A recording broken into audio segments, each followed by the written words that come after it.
Good evening, ladies and gentlemen, and welcome to Miami University's 2017-2018 Athletic Hall of Fame induction.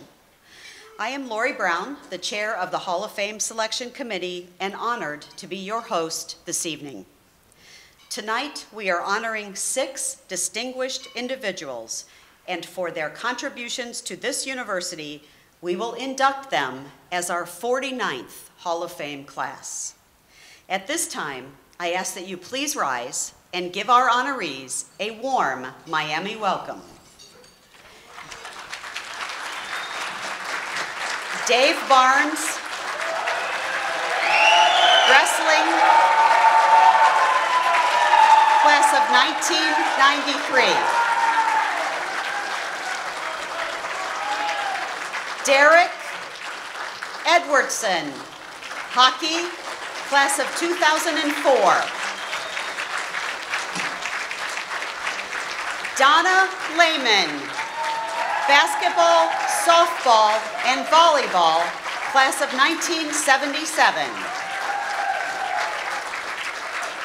Representing Darcy Shriver, an academic coordinator and administrator, class of 1975, her siblings, Susan Levine, Carolyn Shaw, Scott Shriver, and Mindy Williams. Jessica Simpson, softball, class of 2012. Representing Jerry Williams, football and men's track from the class of 1939, his children Janice Williams and Jerry Williams.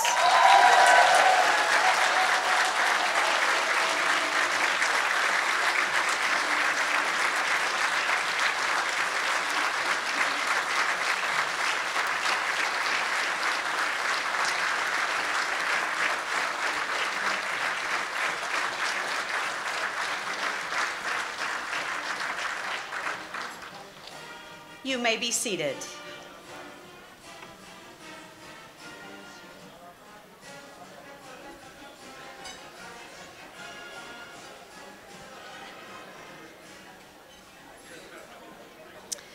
There are many special people here with us tonight to help celebrate and whom we wish to acknowledge at this time. First, I would like to acknowledge my fellow members of the Hall of Fame Selection Committee who are with us tonight and ask that you please stand at this time and be recognized.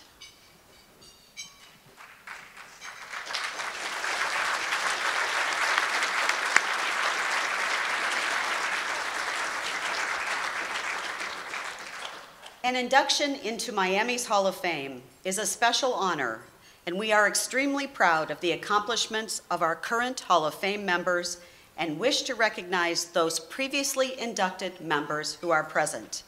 Would you all please stand and be recognized at this time?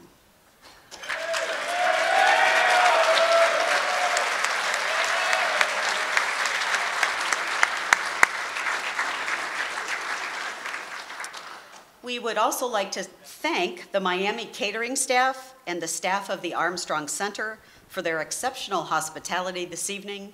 And I would like to say special thanks to Angie Redinger for all she's done to make this event a great success.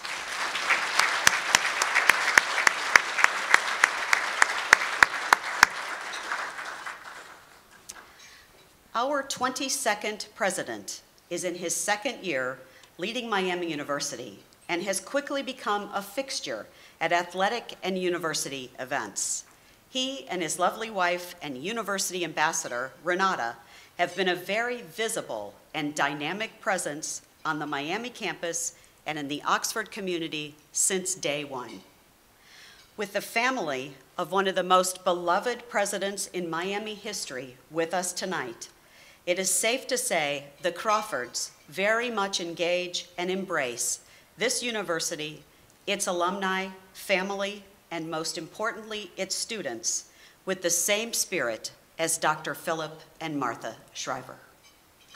Please allow me to introduce and bring to the podium the president of Miami University, Greg Crawford.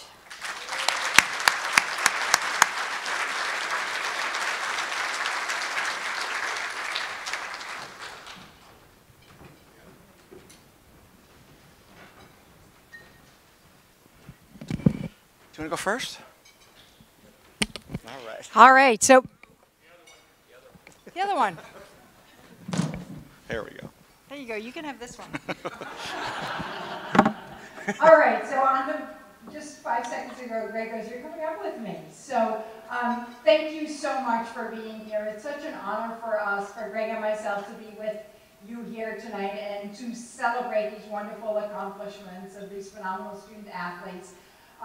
You know, I have some teach physics, I have some student athletes in my class at the moment. My sister was a student athlete and graduated in '93. So I just have some glimpse of what it takes to be so exemplary in the classroom as well as, you know, on the field, on the court, on the ice, or whatever it may be. And it's just phenomenal. It's such an honor to be able to just cheer them on and just to be part of that. So thank you so much for all that you have done. Thank you. And I just wanted to make the announcement that the field hockey team just secured the MAC championship tonight.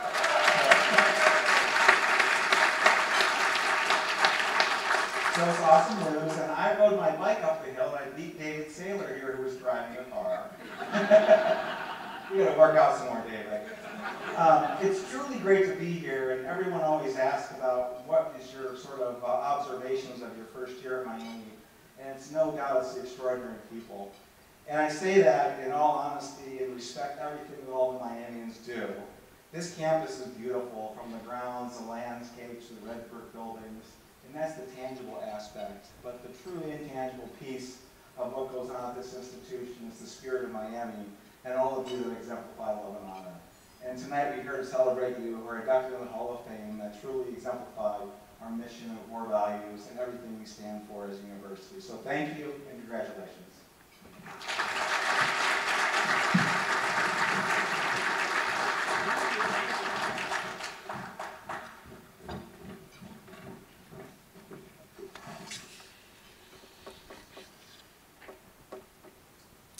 Our 16th athletic director is in his 5th year with the Miami Athletic Department.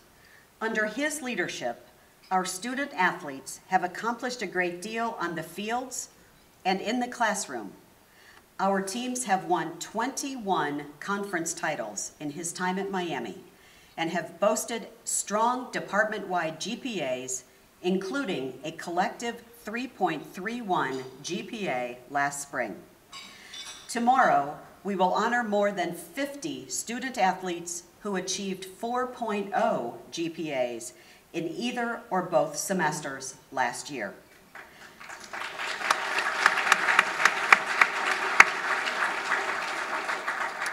A look around Miami's campus will allow you all to see Miami's investment in the athletic classrooms, which help bolster our athletic department's mission to graduate champions. In April of 2015, Miami launched its first ever exclusive capital campaign for athletics. As we head into the home stretch of this campaign, Miami has secured more than $70 million in gifts toward this endeavor.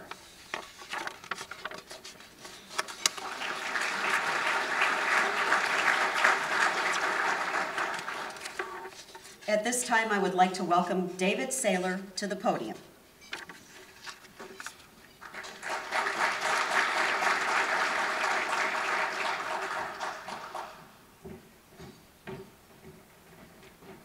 Yeah, man, 70 million. That didn't get much of an ovation. We got to get 80, right? We got to do a little better. So, also included in that, I guess I got a better parking space for myself over here, which, Greg, you had a better parking space than I with that bike.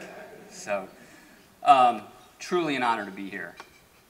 All the things that this university has accomplished over time, all the buildings it's built, the campus, you know, all the facility, the infrastructure, it's really the people that make it tick.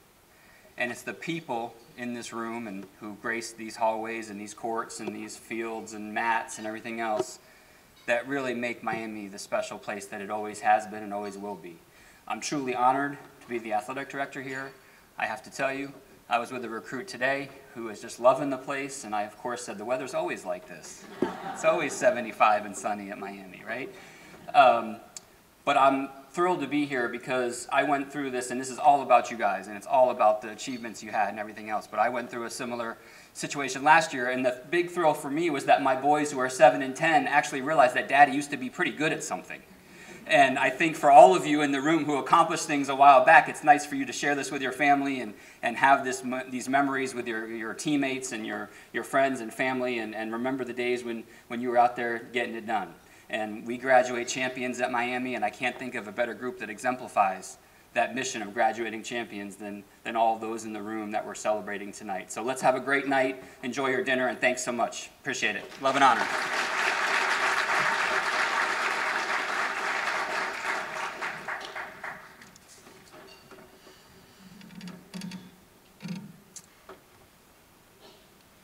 Before we begin dinner, we would like to take a moment to remember those who are no longer with us, including 2 of our inductees, Darcy Shriver and Jerry Williams, as well as a longtime supporter of Miami athletics, Lloyd Goggin, who passed away on Sunday.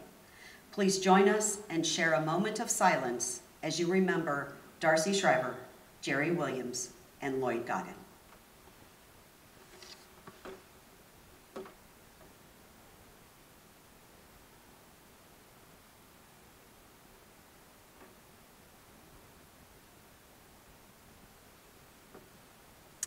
Thank you. With an exciting presentation yet to come, we invite you to enjoy your meal, your table company, and we'd like to ask the staff to begin our dinner service. We will continue our program shortly. Thank you.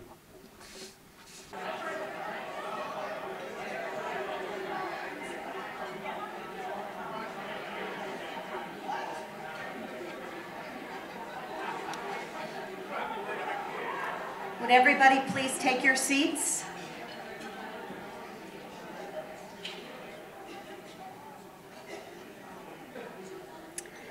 At this time, ladies and gentlemen, we're going to begin the Hall of Fame induction. And for our first inductee, please direct your attention to the screens behind me. Jerry Williams was a standout on the gridiron and on the track for Miami from 1936 through 1939, earning 3 letters in each sport. In football, Williams was a 2-time All-Buckeye Conference back, earning first-team honors in 1938. He also notched All-Ohio honors in 1938 and went on to captain the Ohio College All-Star team. He helped Miami to a Buckeye Conference title in football in 1936 while propelling the MU track and field team to a trio of Buckeye Conference titles in 1937, 1938, and 1939. Williams was one of the team's top point scorers in track from 1937 through 39 and was considered to be one of the best climax runners in the Buckeye Conference. Prior to Miami, he was on a national championship track team that included running on a relay team with Jesse Owens.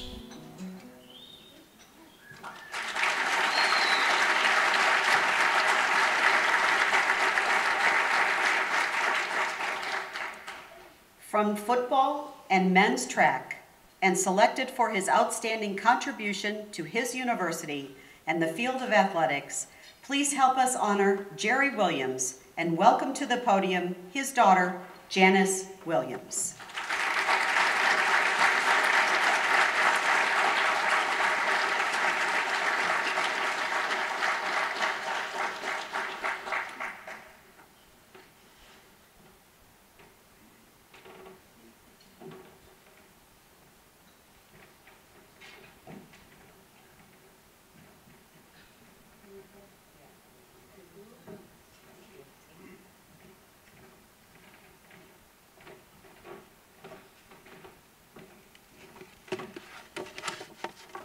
Good evening, everybody. As she said, I'm the daughter of Jerry Williams, who's being honored here tonight. My family, especially my brother and I, are extremely grateful for this honor for my dad. He's not here physically, but he's always with us. And I know that if he were here, there are 2 people that he would really like to thank that helped him along the way. One was his coach and mentor and lifelong friend, Frank Wilton. My brother is named after his coach. And the other was Jay Colville, a trainer.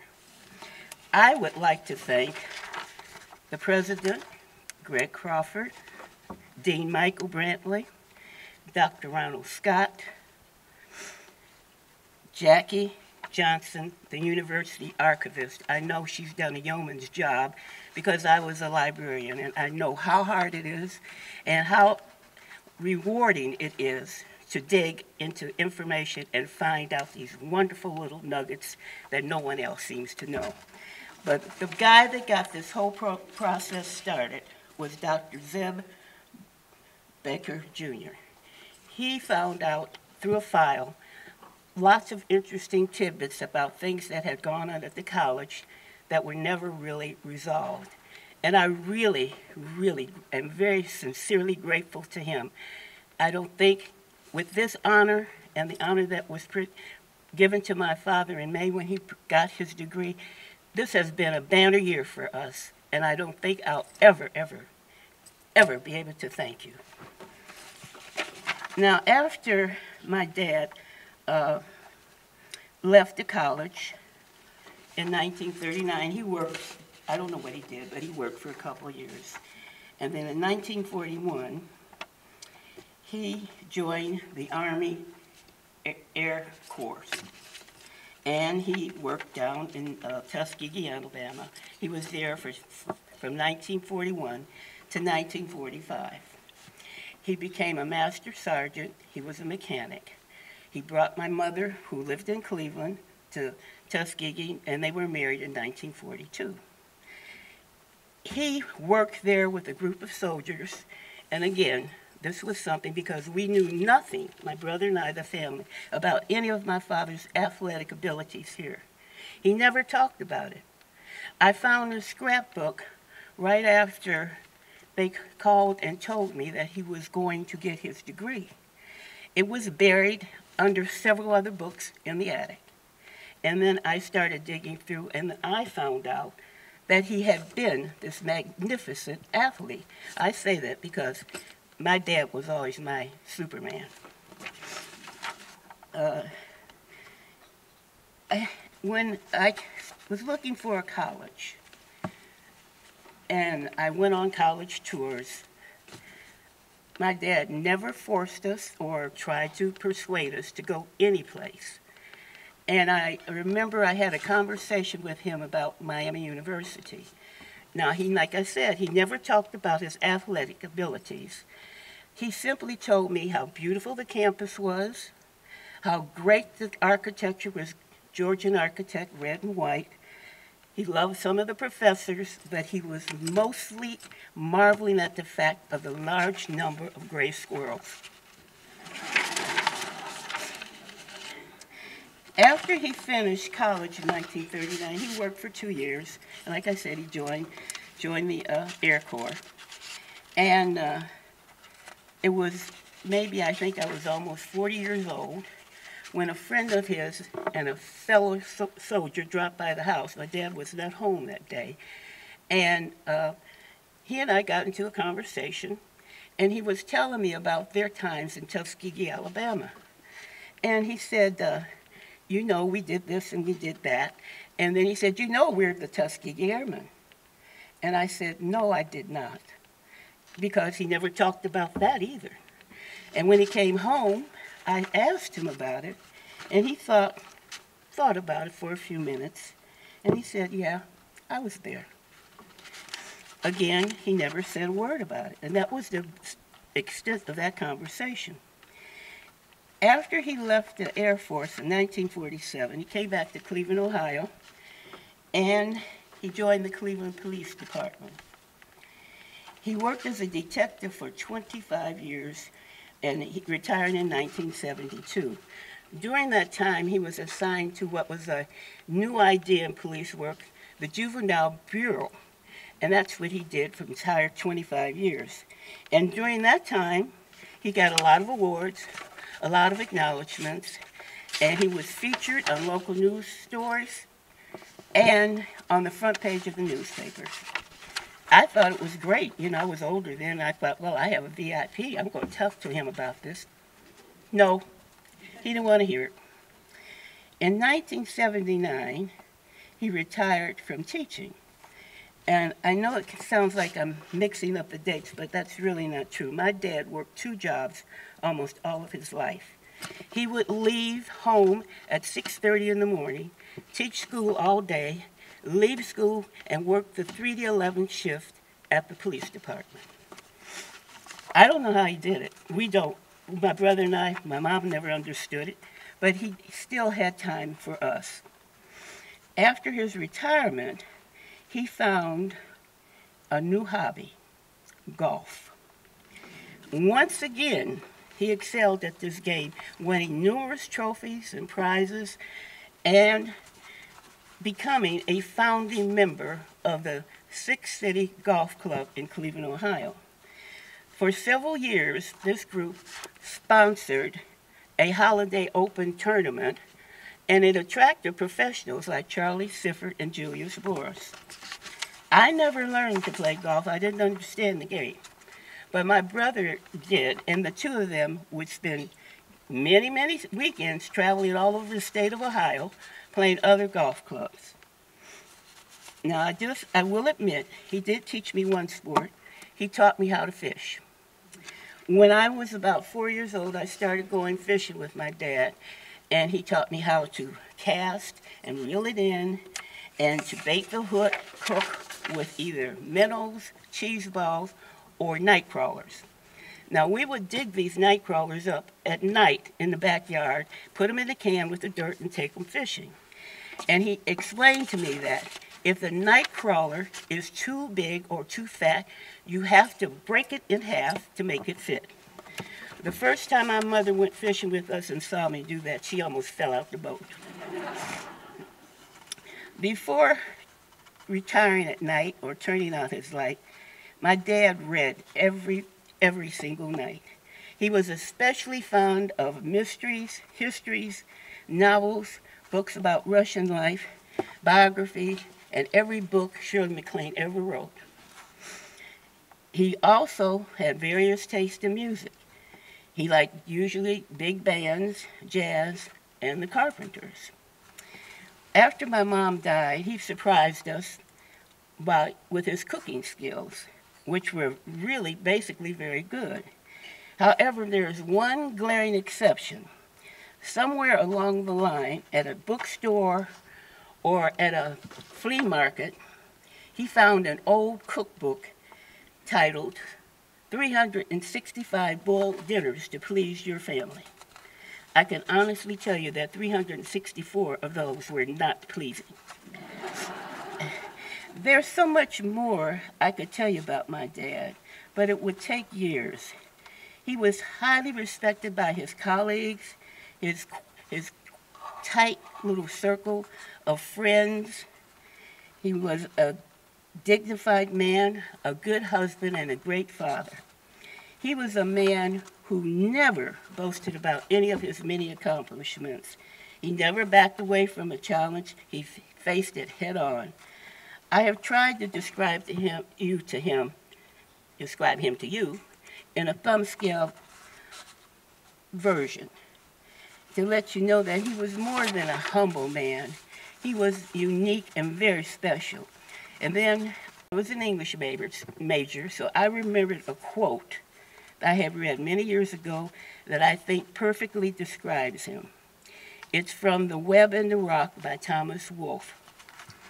If a man has talents and cannot use it, he has failed. If he has talent and uses only half of it, he has partly failed. If he has talent and leaves someone and learns somehow to use the whole of it, he has gloriously succeeded and won a satisfaction and triumph that few men ever know. And that was my dad. Thank you very much.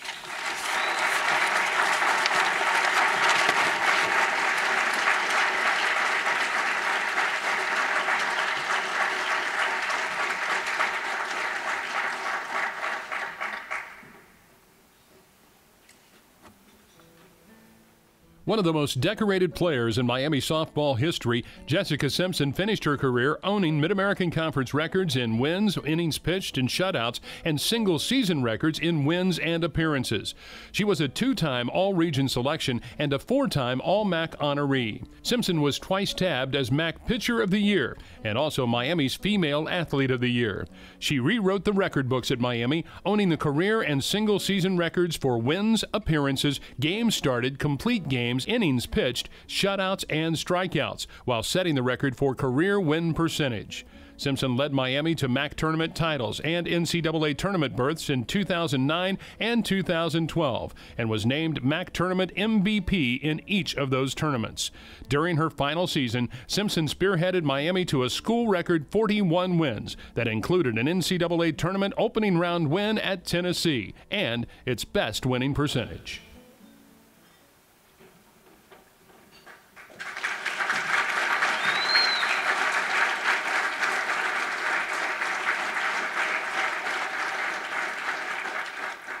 From softball, and selected for her outstanding contribution to this university, please welcome to the podium and help us honor Jessica Simpson.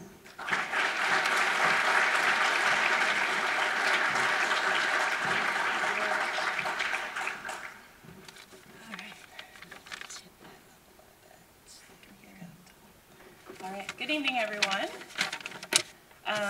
Let's start by thanking Miami University for putting on such a nice event, and Angie for planning and emailing me constantly. I appreciate it. I also would like to thank Coach Crowell and Kelly Shanley for nominating me.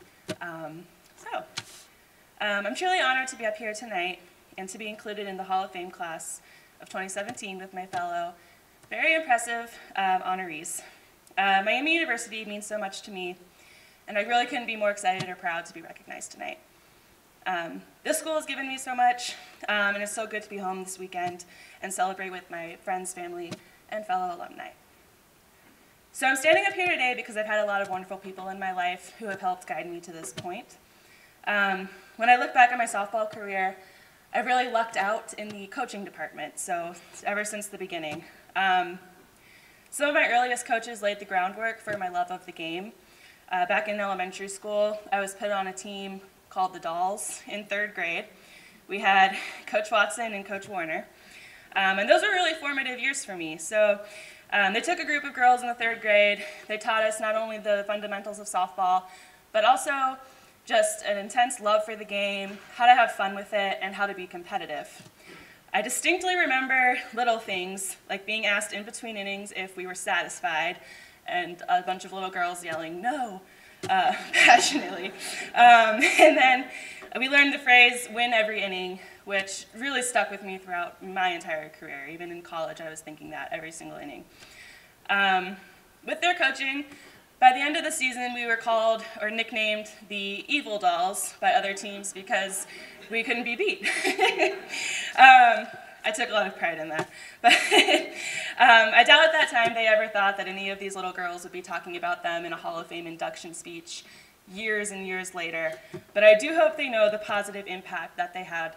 And for that matter, I hope that anybody that coaches at any level truly realizes the power and the influence that you have over your players. So I also need to thank my pitching coach throughout middle school and high school, Jerry Goodpasture, or Coach Good as we all called him. He always emphasized power and technically sound pitching over having a lot of fluff, and I really do think I have him to thank for never getting injured, which is a feat in college athletics. So this leads me to Kelly Shanley, who coached me for my 4 years at Miami. I remember coming to my first camp after she got the head coaching job, and I was so excited because I already loved the beautiful campus, and they had this really nice new softball field. So I was really hoping that I liked the new softball coach as well. After meeting her and the rest of the coaching staff, I instantly knew that I was coming here. She really understood me, and when I got on campus, she just continued to build on the foundation that I already had and taught me more about pitching than I ever thought I needed to know. Pitching workouts can get pretty boring, but she was always coming up with really fun new games and challenges for the pitchers to try, and just generally kept us on our toes. So thank you, Coach, for trusting me, for giving me a pretty long leash at times, and for making my years as a college athlete fun and rewarding. I've also had some pretty amazing teammates along the way. I want to take some time specifically to thank my fellow Miami classmates. I'll always be proud of my individual accomplishments, but what I'm most proud of is the legacy and the winning tradition that the class of 2012 left behind. They say you're supposed to leave a program better than you found it, and I know that without a doubt we did that. The 5 of us did that. I think that we all took on our own leadership roles, and we complemented one another, and together we were really the full package. Before we arrived, Miami softball had yet to win an NCAA tournament game. By the time we left, we had 2 NCAA tournament game wins under our belts, one being the big upset over Tennessee, 2 MAC championships, and a culture of winning that has continued since we've been gone. All of the literal blood, sweat, and tears, the sisterly fights that we got into, followed by making up using I feel statements, and then going to battle together on the field and the fun times that we had off the field are things that I will always be grateful for and cherish very much. My wish for any college athlete is to have a group of teammates like mine and to have truly become family, and I look forward to all the future weddings and baby showers and reunions that are yet to come. So lastly and most importantly, I need to thank my family. I have 3 sisters who got dragged around to games and tournaments pretty much their whole lives. And while they definitely complained about it, they could have complained a lot more, or just straight up refused to come. So thank you guys for putting up with that and for being there more willingly than ever to support me on the last game I ever played. My parents, who are Miami mergers, by the way, in case you wonder why I love this place so much, they deserve the most recognition of all for my success in this sport. I think that most people in this room probably understand the sacrifices that not just athletes make, but families, particularly parents. So my parents have always encouraged us girls to pursue our passions, whatever they may be. So when I was in 2nd grade, 3rd grade, and came to them and said I wanted to pitch, they without hesitation signed me up for lessons, built a pitching mound in the backyard, in the basement for the winter months, took time out of their busy days to catch for me, and just with no hesitation. They made some tough decisions on my behalf at times to make sure that I was getting the best opportunities to be the pitcher that I wanted to be. They gave up their summers and any hopes of real vacations to drive and fly me around the country to play softball. And most importantly, they never took the fun out of the game for me. They were not bleacher coaches, which I'm very appreciative of. I may not have expressed it growing up, but I'm very grateful for everything you have done for me so that I could have the experience of playing college softball. So thank you very much. All right, so once again, I'd like to thank Miami University for this recognition, to my friends and family who were ever able to make the trip to be here with me tonight and this weekend, and to everyone who helped me along the way. Love and honor.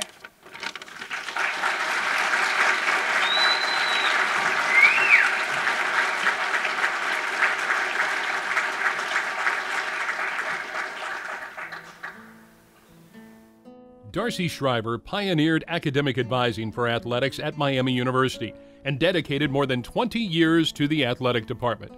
While teaching on the Miami campus in the early 1980s, Shriver began to counsel student athletes on the football team. This ultimately led to the development of an academic advising program for athletics in 1986 and her role as an academic coordinator, a position she held for 16 years. Shriver mentored thousands of student athletes, and Miami earned a ranking of 4th in the nation in the number of student athletes graduating. She went on to take a position with the Red and White Club, serving athletics and fundraising from 2002 through 2007. For her immeasurable impact on the lives of countless student athletes, Shriver was honored by the Greater Cincinnati Northern Kentucky Women's Sports Foundation with their Spirit of Sport Award in 2006.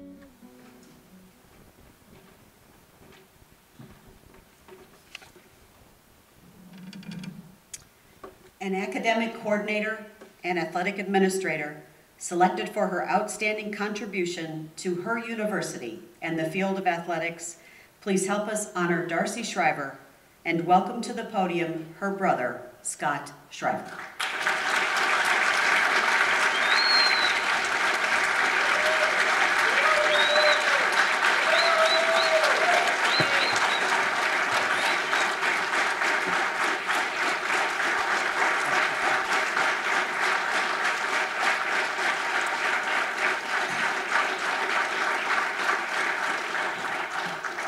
I know that what you're most excited to hear about is that hockey is winning and volleyball is winning as we speak. Well, thank you very much. Our sister, Darcy Shriver, passed away unexpectedly on January 5th of this year. We, who are her 4 siblings, are here this weekend to receive her award posthumously and to represent her with great pride as she receives this Hall of Fame recognition. I'm pleased that my sisters, together with our spouses, several of Darcy's beloved nephews and nieces and cousins, all are here this weekend to witness what must be truly the crowning moment, the crowning achievement of her too short life as a Miamian.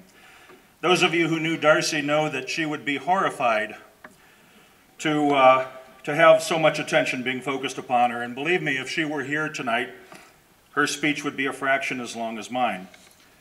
I shall try to honor her personal preference and keep it as short as possible. Well, it seemed to us very logical that Darcy would pursue a career in sports. She was good at everything: field hockey, basketball, volleyball, track and field. She coached softball during the summers. She held school records in several sports at Tonawanda High School here in Oxford. She was an athlete and should have continued her sports career in college. But injuries beginning in her senior year in high school soon had her sidelined. Her musculature began to fail her for reasons at that time unknown. Allergies.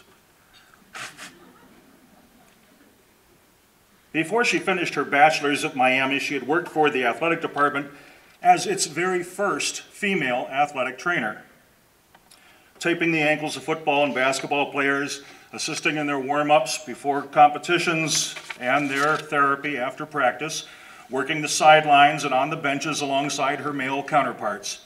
Darcy was not allowed student income for her hundreds of hours of work as she achieved her NATA certification because of nepotism rules. And our dad was the president of Miami. There was no place she could work on campus and be employed. Darcy wanted to work in collegiate athletics. She wanted to make it her career, so she went to Indiana University for her master's and doctorate degrees. Well, the story she could tell you about working on the courtside with the famous Bobby Knight. Darcy finished all of her coursework and was preparing to begin her dissertation. At that same time, she had a dear family friend who suffered from Parkinson's disease. Darcy was keen on doing her dissertation on exercise and its effect on Parkinson's. Her department wanted her to do a statistical analysis type of project using existing data. But Darcy was stubborn, and she didn't want to put 2 years of her life into something that she didn't see making a real difference in someone else's. So she left Indiana without finishing her doctorate. She was then hired by Eastern Kentucky University in their athletic department, and within 2 years was voted one of the top 10 professors on campus. You couldn't be one of her students and not know that she was 100% invested in your success. In addition to her teaching and to agreeing to drive the colonels to away games in the university's van, she also served as the first female athletic trainer at EKU. But sadly, it was becoming obvious that the physical rigors of being an athletic trainer were also too difficult for her frame. She underwent several surgeries in an attempt to shore up her shoulders and hips, but it was not enough. From EKU, she moved back to Oxford, where she taught classes and worked as an instructor of the first-year student athletes, guiding them in ways of academia, the effective use of the library, special study skills, etc., how to arrange a course schedule that served the unique balancing required to successfully navigate both the classroom obligations and expectations for daily practices and out-of-town competition. Aware of her success and Energizer Bunny-like drive, Miami football coach Tim Rose asked Darcy to additionally become their academic coordinator.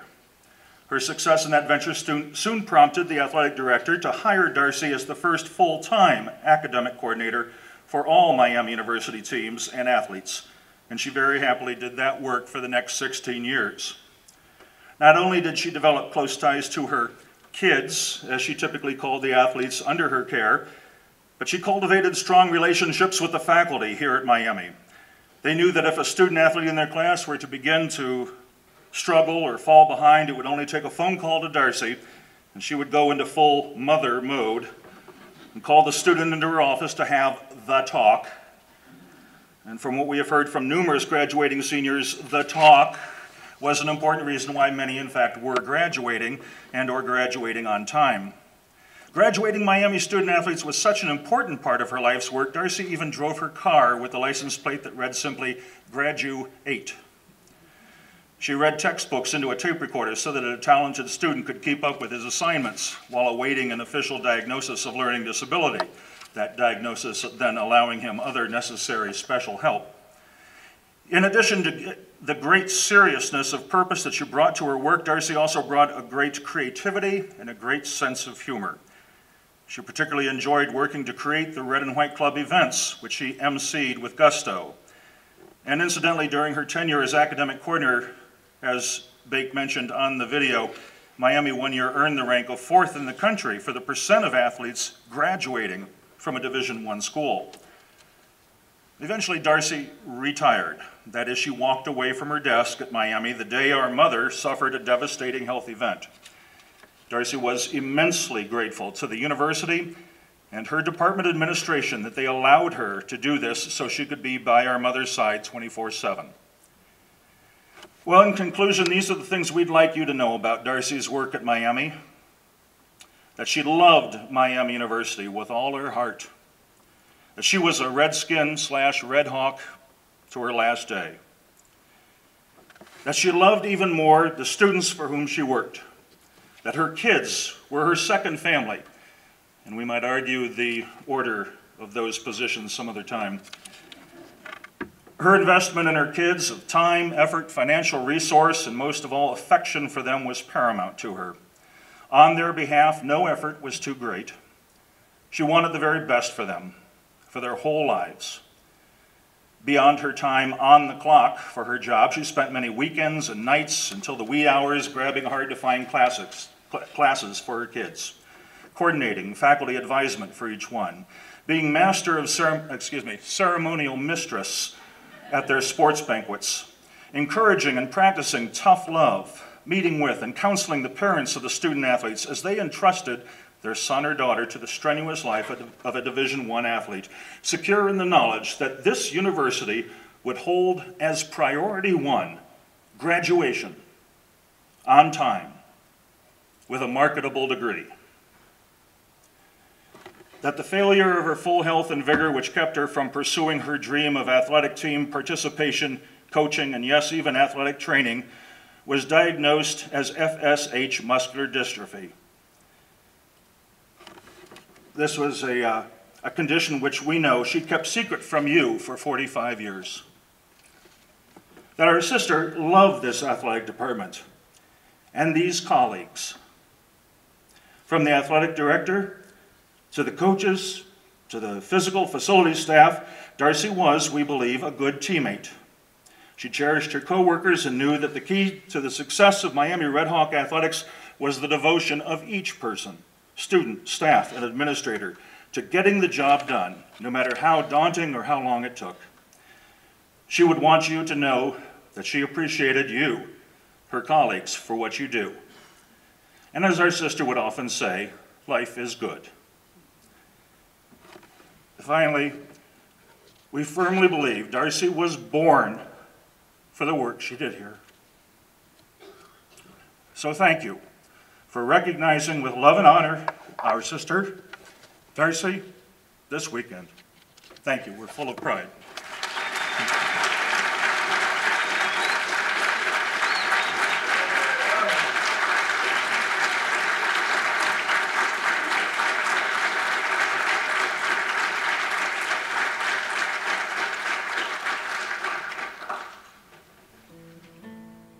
Donna Lehman, class of 1977, was an exceptional three-sport athlete for Miami at the inception of women's intercollegiate athletics. From 1973 through 1977, Lehman was a standout in women's basketball and softball for 4 seasons and in volleyball for 3 seasons. She is noted as a gritty competitor and a truly gifted athlete who helped lay a foundation of excellence in women's athletics at Miami. Lehman was a 4-year starting point guard for the women's basketball team, captaining the squads her junior and senior seasons, and was also part of the 1977 softball team that placed second in the OAISW. Following her undergraduate stint, Lehman served as a graduate assistant and continued her involvement with Miami athletics, helping to coach the volleyball, women's basketball, and softball programs. Lehman went on to an impressive coaching career and was inducted into Miami's Cradle of Coaches Association in 2015, in addition to several Halls of Fame.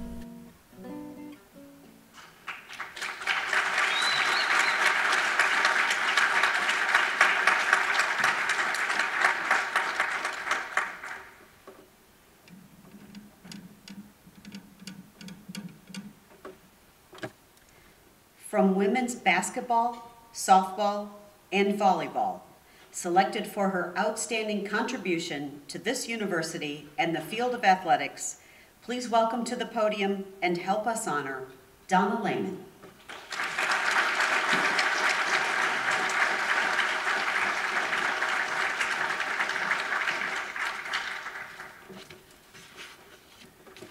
Good evening. I want to begin by congratulating the other women and men being honored this evening. I love that my friend Darcy is also being recognized today. She was the biggest Miami supporter I ever knew. I remember the first time I came to Miami. It was 1973, my senior year in high school. The campus looked perfect for me. It was beautiful. I remember insisting that the friends that came with me go down to find Millette Hall, wherever that was, you know, where Miami plays basketball. I wanted them to see where I'd be competing one day. It was an awesome arena. Then my freshman year began, and I learned that all of Miami's women's sports didn't compete at Millette. They competed in the physical education facility at Phillips Hall.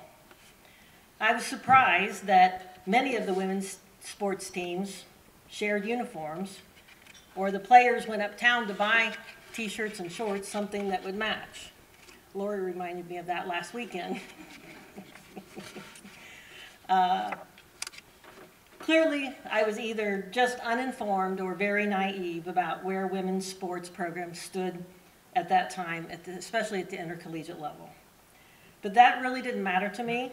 I was thrilled to be attending Miami and excited about playing the sports that I loved. My sophomore year, Elaine Heber was hired. She was Miami's first director of women's intercollegiate athletics. She was a determined leader with a strong vision. It was clear that things were going to be different now, especially in trying to take care of what should be happening for women. Some teams got their own uniforms. More head coaches were hired. I played volleyball and basketball under Coach Heber for that season. This was the year that Miami women's basketball made national recognition for the first time, I believe. You may have heard of it. It was in Sports Illustrated. During our basketball game at the University of Cincinnati in the Armory Fieldhouse, with 4 minutes and 50 seconds left on the clock in a 50-53 contest, we weren't ahead, the officials stopped play and announced that the game was over. Our game ended because it was time for the men's basketball team to do their pregame shoot-around prior to their pregame warm-up. Well, we were kind of feisty, and we are not leaving this floor. And we tried for a while, and Coach Heber, I remember, argued with him for 10 minutes or more. But then we left, and the game was over. But Sports Illustrated, that was big for us at that time. My junior year, Pam Wedding came to Miami as the first women's full-time basketball coach. I'll never forget the day that Pam coached our first practice. It was amazing. We worked hard, and time just flew, but it was fun. I think that was the first time we walked out of practice realizing that you can work hard and have fun at the same time. This year we began playing and practicing at Millette. Volleyball moved from Phillips Hall to Withrow Court my senior year, but I had decided after several hours of back-to-back practices from going from volleyball to basketball that my senior year I was just going to focus on basketball. As fate would have it, instead of playing volleyball that season, I was playing in a pickup basketball game down at Phillips Hall, and I injured my knee.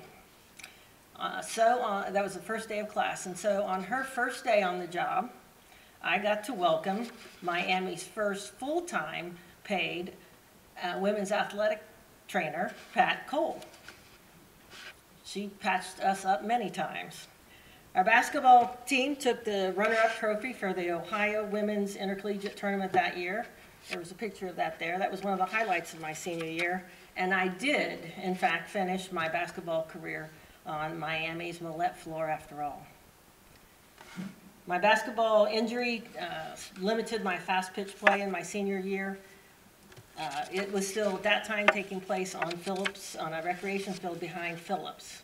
But I stayed involved as a captain throughout the season anyway. Last weekend, several volleyball alums came to town to celebrate Coach Diana Ford and to witness Carolyn Condon's remarkable coaching milestone. It was a great time. Carolyn has always been so warm and welcoming for all of us old-timers that we call ourselves. Jenny Gilbert and Lisa Dankovich took us on a tour of today's facilities. Wow, that's all I could say. A lot different than back in the day. What a sweet, sweet setup we have today. In fact, many things are quite a bit different from the days when I played. At that time, there were no athletic scholarships for women. That started the year after I graduated. There was no NCAA for women.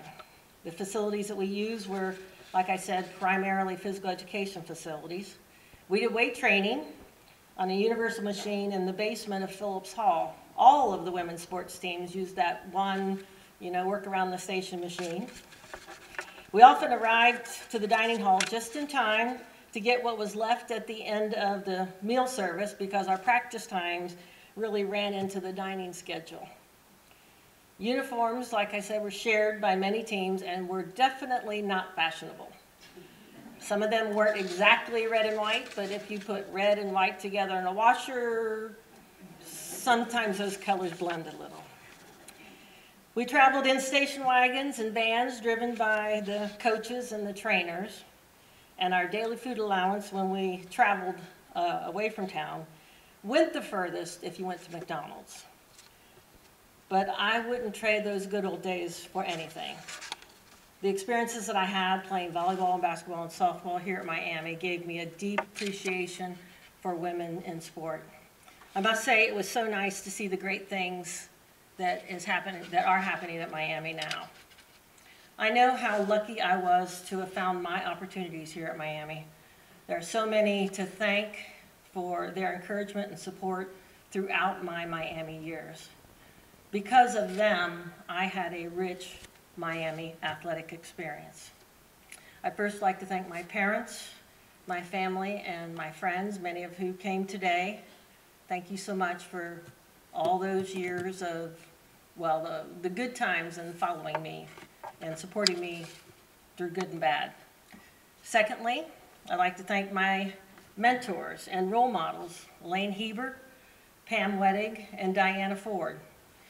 These women have the tenacity to fight for women's programs because they believe it was the right thing to do, and I was one of those folks that reaped the benefits. I modeled my own coaching after them. I owe a big thank you to all of my Miami teammates, and some of them are here tonight, and I'm supposed to give the signal for those. Oh yeah, you heard that. We had a lot of great times, and I really do cherish those memories. I should go on to say that several of the women from my era played more than one sport. Thanks to the athletic trainers and the other support staff that were always there to be supporting us in the day in and day out practices, games, and all the things in between. And finally, I'd like to thank those women who participated before my time. I don't know their personal stories, but I know that their efforts laid the foundation for my era, eventually contributing to the things that women have today in athletics and the opportunities that exist. In closing, I had the opportunity to live history in the making. That was cool. I got to know a lot of talented and fabulous athletes and coaches, and I was able to fulfill my lifetime dreams. And now I'm receiving an award on top of it. How cool is that? I'm so grateful to the selection committee who considered me worthy of this award. Thank you very much.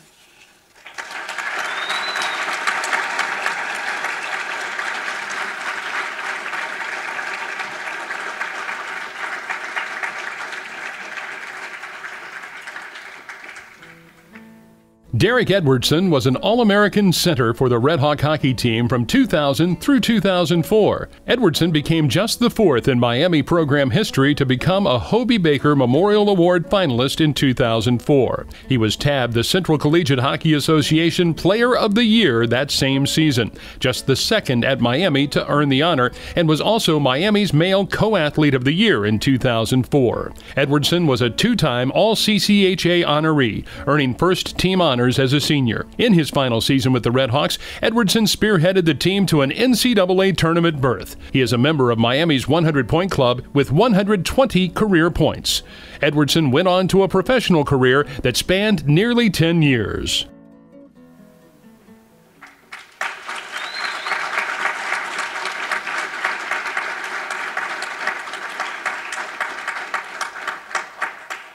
From hockey, and selected for his outstanding contribution to this university and the field of athletics, please welcome to the podium and help us honor Derek Edwardson.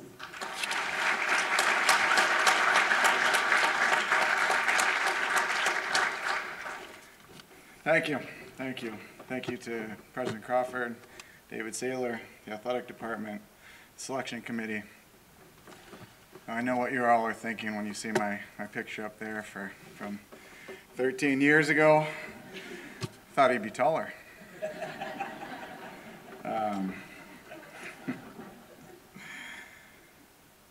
First, I want to thank my parents. It's been, since I was 3 years old, we were telling the story tonight. I hated skating the first time I tried it. I loved watching the Blackhawks as a 3-year-old. I was glued to the TV. And I went out and tried it for the first time. My dad went out there, and I fell down immediately and cried my eyes out. Never wanted to do it again, but I'm glad he made me go back out there again. My wife, Stacy, who I've known since I was 17 years old, she came to visit occasionally when I was here at school, although more often in the off season than during the season. I think she came for the parties, not the hockey. I was incredibly lucky, just like Jessica said. I had amazing coaching from day one, from the beginning of my career. Youth hockey, my U10 coach was now the director of player personnel for the Washington Capitals. When I was 15, 16, 17 years old, I had a legendary coach in the state of Illinois, tons of national championships, hundreds of players moved on to Division I and NHL, and just taught me so much about dedication and winning, what it means to be a good teammate. When I played junior hockey in Danville, Illinois, where I met my wife, my coach and the ownership group, he fought hard.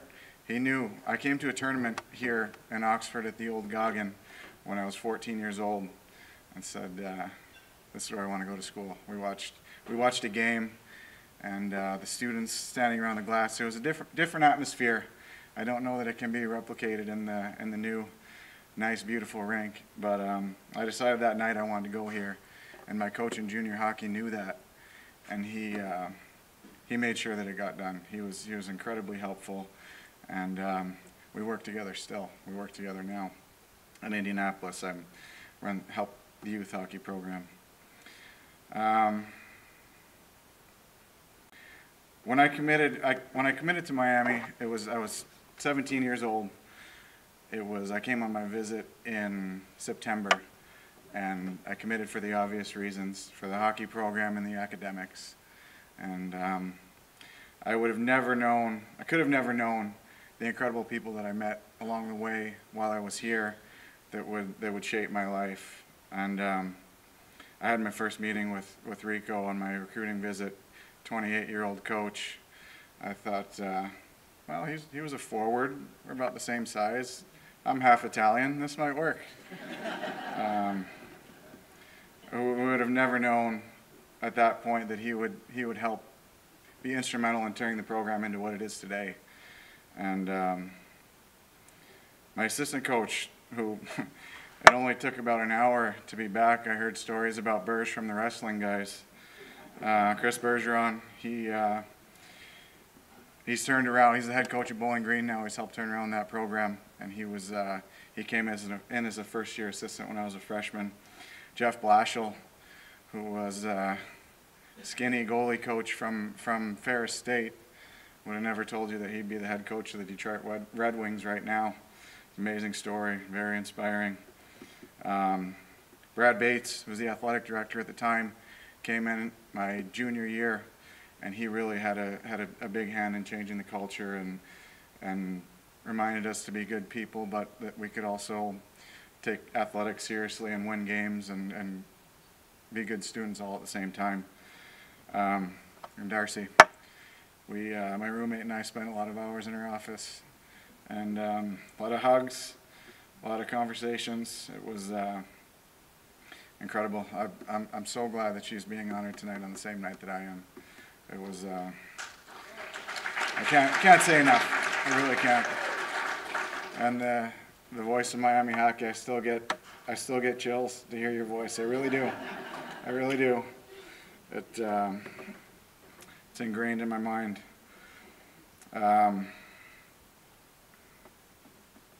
My sophomore summer, we finished the year. It was the worst of my 4 years, individually and as a team. We finished second to last place. We had to go to Marquette for the playoffs, Northern Michigan, and they swept us easily. We didn't have a chance. And we sat in the locker room after, and Coach thanked the seniors, and then he kind of turned his back and looked at the rest of us and said, things are going to change around here. That spring redefined commitment and sacrifice, and those are lessons that stick with me today. And when I coach youth hockey, I make sure that those are a big part of what we do. We worked like I never had before. We were up at 6 a.m. running in the dark, all 128 steps of Jaeger stairs. There were garbage cans at the top, and they weren't used to throw away garbage on those days. Running the hills, running the Cook Field, but we learned what it means. We had skin in the game. We learned what it means to be committed and to really work hard, and that was a huge turning point, I think, in Miami hockey, because we took a big step that next year. We got home ice in the playoffs, and the year after we got our NCAA tournament bid. And my teammates, my classmates, we had an incredible group of guys. There were a couple other players who, if my senior year were different years and things worked out a little bit differently, it could have been 2 or 3 other players up here right now. And they've all gone on to be successful in whatever walks of life they've chosen. One of them manages my parents' retirement funds. One of them, a couple of them are still in hockey, just like I am. It was a special group, and we stay in touch, and we'll always have that bond. It's very exciting to see the direction of not only the entire school, but the athletic department and Miami hockey. I forgot to mention we had my junior year, we had a new grad assistant come in, golfer. I played high school hockey. He wore black skates in practice. He wasn't a very good skater. He's the commissioner of the league they play in, Josh Fenton. And again, just surrounded by incredible people, and I could have never known that until I got here, and even now, 13 years later. So it's very exciting to see the progress, and it's a great time to be a Red Hawk alumnus. I don't know that I can thank the program enough for everything they've given me, and I know the Red and White Club members are pointing to their checkbooks, but I'm still waiting for that. Still waiting for the signing bonus that Ben got for our Co-Athlete of the Year award. So still working on that. Thank you very much.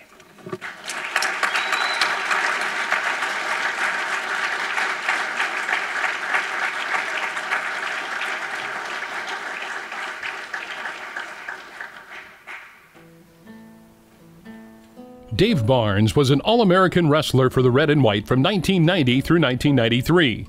Barnes won a trio of Mid-American Conference championships in the 150-pound weight class in 1991, 1992, and 1993. He advanced to the NCAA championships each of those seasons and placed 8th in the nation in 1992 to earn All-America honors. He finished his Miami career with an impressive 141, 35, and 1 record and boasted a .799 winning percentage for his career. He propelled Miami to back-to-back MAC team titles in 1991 and 92. Barnes finished his Miami career as the program's record holder in wins, majors, and takedowns.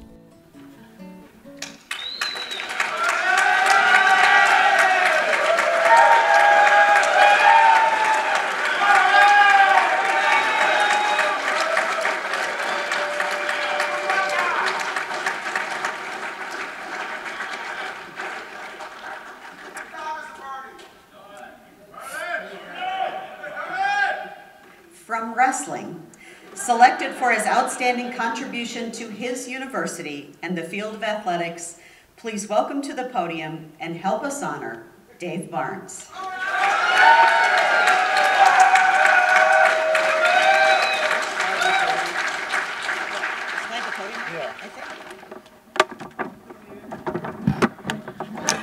Was that shadow driving you guys crazy? Here, you want that too? Yes, please. Ah.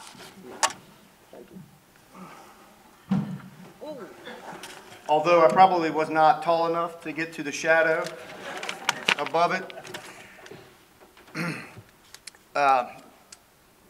First off, I want to say that was not hair on my chest. That was a sweater that I was wearing under my singlet, just so you guys know that. Tonight, I spoke to Chuck Angelo a couple weeks ago and told him I was nervous about the speech, and he's like, you know what, just speak from the heart and the gut.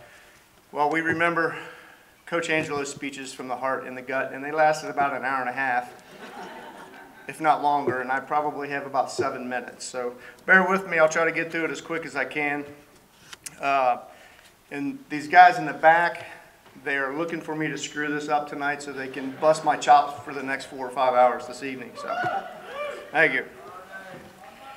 So I want to thank the Miami University, the Hall of Fame Selection Committee, and Angie. Wonderful job tonight. I appreciate it. I am honored to be inducted amongst the best of the red and white. And I want to thank everybody that's traveled here tonight to see me and see each other from anywhere from Oregon, Indiana, Michigan, Kentucky, Ohio, Florida, Texas, New Hampshire, and Vermont, probably a few other states I missed along the way. Thank you to Maria, Keaton, and Landry. Though I know you were not a part of the Miami tradition and my time here, but you were a part of my coaching and all the time that I spent away on the weekends, on the wrestling mats, and so forth. And I want to wish Landry a happy 17th birthday today. Happy birthday, Landry. I'd like to thank my family, my mom and dad. I couldn't have done it without the support of them, taking me to tournaments all over the country, so a lot like these guys, financially supporting them from all the tournaments and all the travel, and really even going and watching me compete in all the tournaments from around the country. Even my grandmothers were in tow many, many tournaments, and they always had enough food. Excuse me, this is not for allergies, this is for, I'm nervous. They always had enough food for everybody. Bananas and apples and sandwiches and you name it. They were feeding everybody all the time, and mindlessly knowing that we had to make weight later that night or the next day. But it was those times when I went to those tournaments, either national or international competition, and they weren't there, and I didn't have a dime to my name, and I was starving, and I really could have used that, bagel and that banana and that apple. So thank you to Mom and Dad. I love you. I'm going to try to bring this in full circle if I can. There's a lot of special people that are here tonight. Bill Boyle, who encouraged my brother Danny to wrestle. Bill was our high school wrestling coach for the first half of my high school career. And my big brother Dan, who's actually my little brother, he beat the crap out of me day in and day out, and we both were encouraged to come off the basketball court, because that's all we had in Kentucky, to get into wrestling. And so thank you, Danny, for beating me up enough that I really had no option. And if it weren't for him, really, I wouldn't have had that experience on the mats and had the success.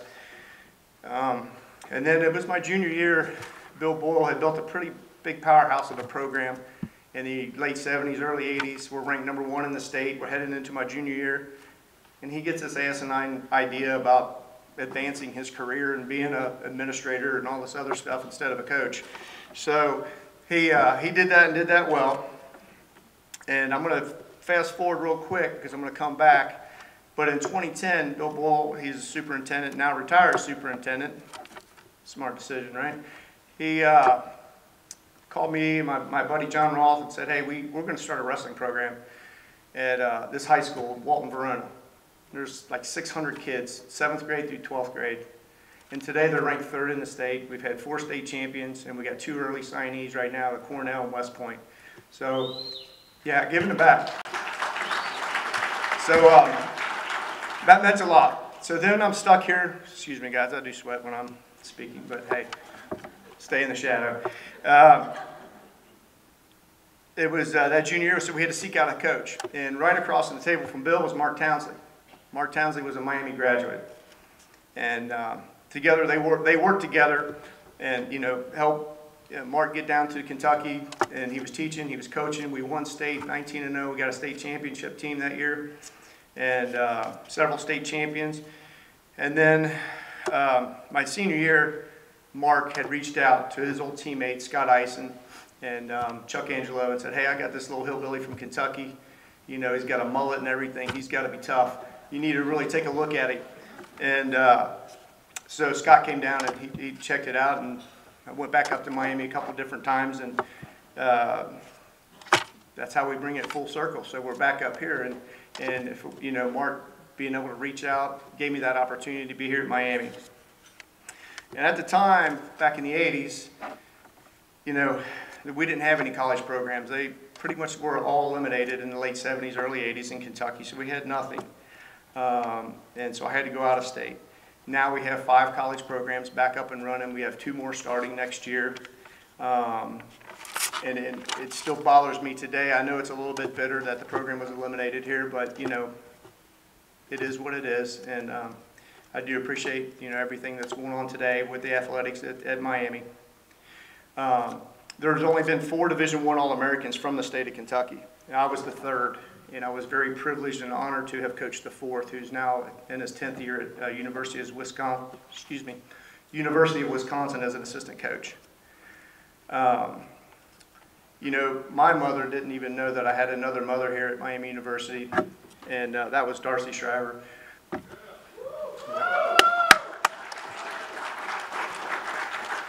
If it weren't for Darcy, many of us never would have made it through. God bless you, Darcy. You will be missed. Special thanks to Chuck Angelo. I've never met a man more passionate about wrestling in the university. I want to thank you for taking that risk on me. And you are the spirit of Miami wrestling and what it's about. And I cannot express enough gratitude for what you've done for me. Thank you, Chuck Angelo.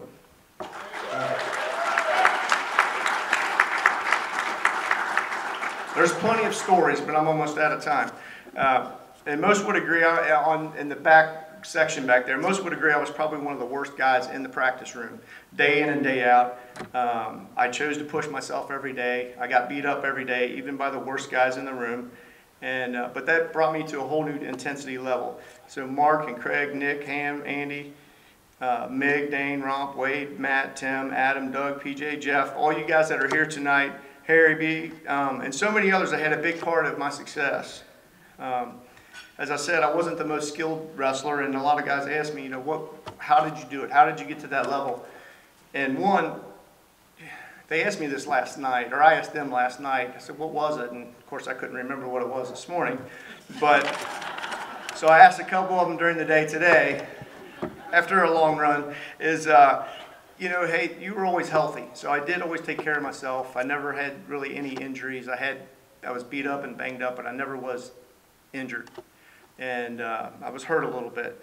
But, and the other thing, I was always staying in good position. I was in a good wrestling position all the time. So in wrestling, if you're always in good position, you don't let people score on you, and you're always in position to score. So it sounded like an easy concept to me. I was a grinder. Thank you, Nick. And so I was mentally tough. That was the other part. So, you know, being able to break an opponent and staying in it and not getting flustered in the heat of the moment. And so those were probably my biggest assets. It wasn't the skill sets. But I got better actually after I graduated college. So, to my fellow Redskins, my band of brothers, we will always be Redskins. I cannot have asked for a better bunch of guys. Seriously, we were in dead last, and I don't think this was like brought up to me when I was being recruited. That we were like 0-20 something in the early mid '80s, and never did figure that out. But my class and the class ahead of me, we went from last place to second to back-to-back championships, multiple MAC champs and NCAA qualifiers, and we ended up three All-Americans in just 3 short years. So, you know, when you do something like that, you don't fall apart. You know, you come together as one. That's why they're here tonight. And so those attributes I'll always take with me, and it's not about me. This is about all these guys back here tonight. Thank you.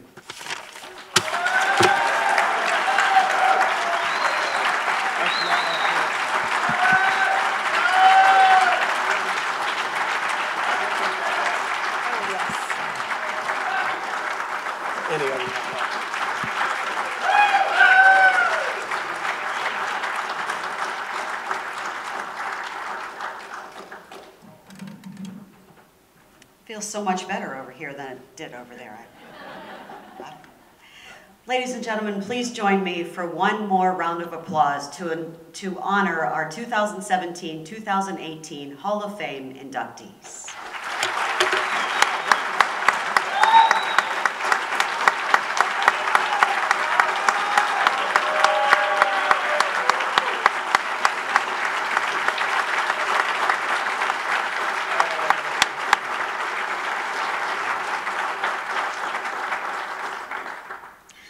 Ladies and gentlemen, it has been a great honor to induct these deserving individuals into the Miami Hall of Fame. We appreciate your support of the newest Hall of Fame class and your attendance at tonight's event. If you do not already have plans to do so, we encourage you to join us for the football game tomorrow against Buffalo at Yager Stadium, as we will recognize our Hall of Fame class at halftime. Kickoff is at 2:30. Travel safe, have a wonderful evening, with my love and honor.